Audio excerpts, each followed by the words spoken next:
Hi welcome back to my YouTube channel think like Yadav. So ఈరోజు మనం మాట్లాడకపోయే topic politics and ఇంకా CEO salaries. ఆ politics and CEO salaries నేను లాస్ట్లో ఎందుకు కంపేర్ చేస్తున్నాను చెప్తాను. మీకు గ్రాడ్యుయేట్ అయిన స్టూడెంట్ ఒక స్టోరీ తెలుసుకుందాం. ఒక స్టూడెంట్ గ్రాడ్యుయేట్ అయిన వెంటనే కార్పొరేట్ ఆఫీస్లో జాయిన్ అవుతారు. అది ఏదైనా కార్పొరేట్ అయ్యి ఉండొచ్చు. కార్పొరేట్ ఆఫీస్లో జాయిన్ అయినప్పుడు తన యొక్క శాలరీ 6 lakhs per annum ఉంటుంది. ఆ 6 lakhs per annumలో తన హార్డ్ వర్క్ చేసి మేనేజర్ పొజిషన్కి వెళ్ళినప్పుడు ఆ శాలరీ కాస్త ఇంక్రీజ్ అయ్యి 12 lakhs అవుతుంది.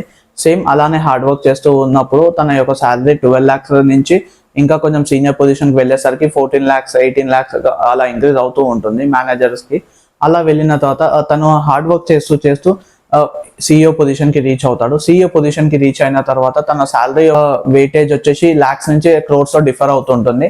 ఇప్పుడు మన కంపెనీ యొక్క సిఇఓ శాలరీస్ తెలుసుకుందాం. HCL tech CEO salary financial year 2022లో 130 crores ఉంది. అలానే విప్రో యొక్క సిఇఓ శాలరీ 2022లో 80 crores ఉంది.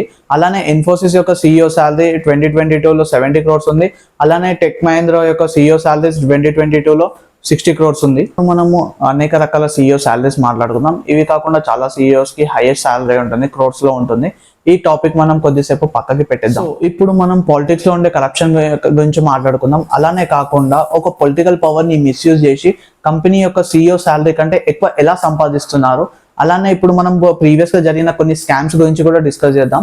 ఆ స్కామ్స్ ఏంటి అంటే విలేజ్ లెవెల్ ఉండే పొలిటికల్ పొజిషన్ గురించి తెలుసుకుందాం. విలేజ్ లెవెల్లో 5 to 15 వార్డ్ మెంబర్స్ కలిసి ఒక సర్పంచ్ని ఎన్నుకుంటారు. ఆ సర్పంచెస్ తర్వాత మండల్ లెవెల్లో వచ్చేసరికి మనకు మండల్ ప్రజా పరిషత్ ఉంటారు.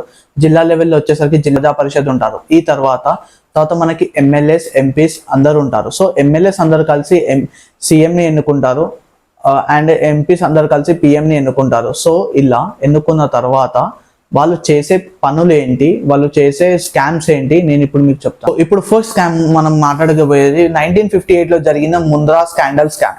సో ఈ స్కామ్ ఎలా జరిగింది అంటే వాళ్ళ ఫాలోయింగ్ కంపెనీస్ లో లైఫ్ ఇన్సూరెన్స్ కార్పొరేషన్ ని ఇన్వెస్ట్ చేయమని 12 million ఇన్వెస్ట్ చేయమని వాళ్ళ ఫాలోయింగ్ కంపెనీస్ లో ఇన్వెస్ట్ చేయమని స్కామ్ చేశారు. ఈ స్కామ్ కి నైతిక బాధ్యత వహిస్తూ ఫైనాన్స్ మినిస్టర్ రిజైన్ చేశారు ఆ 1958లో. ఇప్పుడు సెకండ్ స్కామ్ వచ్చేసి 1971లో జరిగిన నగారా స్కామ్. నగారా స్కామ్ లో ఏంటి, ఒక పర్సన్ ఇందిరాగాంధీ వాయిస్ ని మిమిక్రీ చేసి స్టేట్ బ్యాంక్ ఆఫ్ ఇండియా నుంచి 6 million euros ని స్కామ్ చేయాలనుకున్నాడు. దాని తర్వాత ఇండియా వదిలేసి వెళ్ళిపోయాడు. థర్డ్ స్కామ్ వచ్చేసి 1985లో జరిగిన ఫాడర్ స్కామ్. ఫాడర్ స్కామ్ ఏంటి అంటే పశువులకి వెళ్ళే దానాన్ని స్కామ్ చేశారు. దాన్ని కూడా స్కామ్ చేయొచ్చు అని రాజకీయ నాయకులను చూసిన తర్వాతనే మనకి అర్థమైంది. సో ఈ స్కామ్ లో వచ్చేసి లాలూ ప్రసాద్ యాదవ్ ఇంక్లూడ్ అయి ఉన్నారు. ఇది 1985లో జరిగింది fodder scam. 9 million Indian rupees ఈ స్కామ్. సో ఈ ఫోర్త్ స్కామ్ వచ్చేసి ఇండియన్ స్టాక్ మార్కెట్ లో జరిగిన స్కామ్. అండ్ ఈ స్కామ్ ని 1992లో హర్షద్ మెహతా అనే వ్యక్తి, ఒక స్టాక్ బ్రోకర్ అయిన వ్యక్తి ఎలా స్కామ్ చేశాడు అంటే బ్యాంక్స్ లలో ఉండే loop holes and stock regulation చేసే సెబీ దగ్గర ఉండే లూప్ హోల్స్ అన్ని వాడుకొని 1992లో పెద్ద స్కామ్ చేసి 50 million వరకు లాస్ చేపి ఇప్పుడు 2002లో జరిగిన India south Africa match fixing scam కానీ, అలానే కాకుండా 2002లో జరిగిన స్టాంప్ పేపర్ స్కామ్ కానీ, ఇది కాకుండా ఇంకా 2008లో జరిగిన 2G స్పెక్ట్రమ్ స్కామ్ కానీ, అలానే 2020లో జరిగిన విజయ్ మాల్యా స్కామ్ కానీ.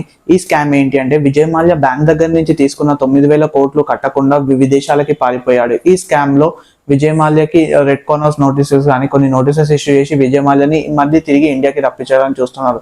ఇది కాకుండా 2021లో క్రావీ స్టాక్ బ్రోకింగ్ స్కామ్ అనేది చేశారు. ఈ స్కామ్ ఎలా చేశారంటే ఫర్ ఒక ఇండివిజువల్ తన దగ్గర ఉన్న స్టాక్స్ ని బ్రోకర్ దగ్గర ఉంటాయి. ఆ బ్రోకర్ ఏం చేస్తారంటే వాళ్ళ ఇన్వెస్టర్స్ కి తెలియకుండా, వాళ్ళ కస్టమర్స్ కి తెలియకుండా వేరే ఇన్వెస్టర్ దగ్గరికి వెళ్ళి ఆ స్టాక్స్ ని అనేది తాకట్టు పెట్టి అక్కడి నుంచి డబ్బులు తెచ్చుకొని చాలా ఇన్వెస్టర్స్ కి లాస్ కలిగించారు. ఈ స్కామ్ ఒకటి కార్వీ బ్రోకింగ్ స్కామ్. ఇది 2021లో జరిగింది. అండ్ 2012లో జరిగిన కోల్డ్ స్కామ్ కానీ. ఇప్పుడు ఇండియాలో చాలా మంది పాలిటిక్స్ ఎందుకు జాయిన్ అవ్వకుంటే ఈ రీజన్స్. ఇప్పుడు ఎందుకంటే ఈ కంపెనీ యొక్క శాలరీస్, మన సిఇఓ యొక్క శాలరీస్ మనం చూసాము. ఏ సిఇఓ యొక్క శాలరీ అయినా 100 crores ఆర్ దాని మించి 50 crores ప్లస్ ఉన్నాయి టాప్ కంపెనీ యొక్క సిఇఓ శాలరీస్. బట్ ఇక్కడ ఈ స్కామ్ చేసే వాళ్ళు మినిమం 1000 crores స్కామ్ చేయకుండా ఉండలేరు. అందుకే పాలిటిక్స్ లో ప్రతి ఒక్కరు ఆసక్తిగా ఉన్నారు పాలిటిక్స్ లో రావడానికి. ఆ పాలిటిక్స్ లో వచ్చిన తర్వాత వీళ్ళకే కాకుండా పాలిటిక్స్ లో వీళ్ళ పిల్లలకి, వాళ్ళ మనవళ్ళకి కూడా సరిపోయేంత డబ్బులు సంపాదించడానికి పాలిటిక్స్ లో వస్తున్నారు. ఇవాళ రేపు పాలిటిక్స్ లో వచ్చే ప్రతి ఒక్క రాజకీయ నాయకుడు ప్రజలకి సేవ చేయడానికి రావట్లేదు. ప్రజల దగ్గర నుంచి ఎంత దోచుకొని వాళ్ళ పిల్లలకి ఏ రాజకీయ నాయకుడు కూడా తన ఈ యొక్క స్వార్థం కోసమే వస్తున్నారు. కానీ ఏ యొక్క రాజకీయ నాయకుడు కూడా ప్రజలకి సాయం చేద్దామని ఎవరు రావడం లేదు. అందుకే చాలా మంది ఈ కంపెనీలో నువ్వు జాయిన్ అయ్యి ఎన్నో సంవత్సరాలు కష్టపడితే ఒక సీఈఓ పొజిషన్కి వెళ్తావు. అలా ఇదే పాలిటిక్స్ లో నువ్వు ఎదిగావు అంటే సీఈఓ కంటే 4 to 50 టైమ్స్ నువ్వు సంపాదించవచ్చు. అందుకే ప్రతి ఒక్కరు పాలిటిక్స్ లో ఇంట్రెస్ట్ చూపిస్తున్నారు. అది ఏ చిన్న పొజిషన్ అయినా నువ్వు multiple times of CEO salaries నువ్వు సంపాదించే క్యాపబిలిటీ. అవినీతి పాలనలో తన అధికారాన్ని దుర్వినియోగం చేసి చాలా తక్కువ సమయంలో ఎక్కువ డబ్బులు సంపాదించడానికి అందరూ రాజకీయాల్లో చేరాలనుకుంటున్నారు. సో ఇప్పుడు మీకు అర్థమయ్యే ఉంటుంది అందరూ ఎందుకు రాజకీయాల్లో చేరాలనుకుంటున్నారు, ఎందుకు రాజకీయాలలో చేరాలని ఆశపడుతుంటారో ఇప్పుడు మీకు అర్థమయ్యే ఉంటుంది. ఈ మధ్య జరిగిన స్కామ్స్లలో బెట్టింగ్ స్కామ్ అనేది అందరూ ఎక్స్పోజ్ చేస్తున్నారు. మన నా అన్వేషణ భయ్య కానీ రామ్ భయ్య కానీ చాలా ఎక్స్పోజ్ చేస్తున్నారు. ఇలా కాకుండా ఈ బెట్టింగ్ స్కామే కాకుండా దీనికంటే పెద్ద స్కామ్ నేను నెక్స్ట్ వీడియోలో మీకు ఎక్స్పోజ్ చేసి చూపిస్తాను. ఈ స్కామ్ లో ఎవరెవరు ఇంక్లూడ్ అయి ఉంటారంటే తెలుగు యూట్యూబర్ ఇన్ఫ్లుయెన్స్ అందరూ కొన్ని యాప్స్ ని ప్రమోట్ చేస్తుంటారు. ఆ యాప్స్ దేనికి అగెన్స్ట్, ఏ లాకి అగెన్స్ట్, ఆ లాకి అగెన్స్ట్ వెళ్ళిన వాళ్ళని ఎక్కడ రిపోర్ట్ చేయాలి అన్ని మనం నెక్స్ట్ వీడియోలో తెలుసుకుందాం. Until then keep watching think like Yadav.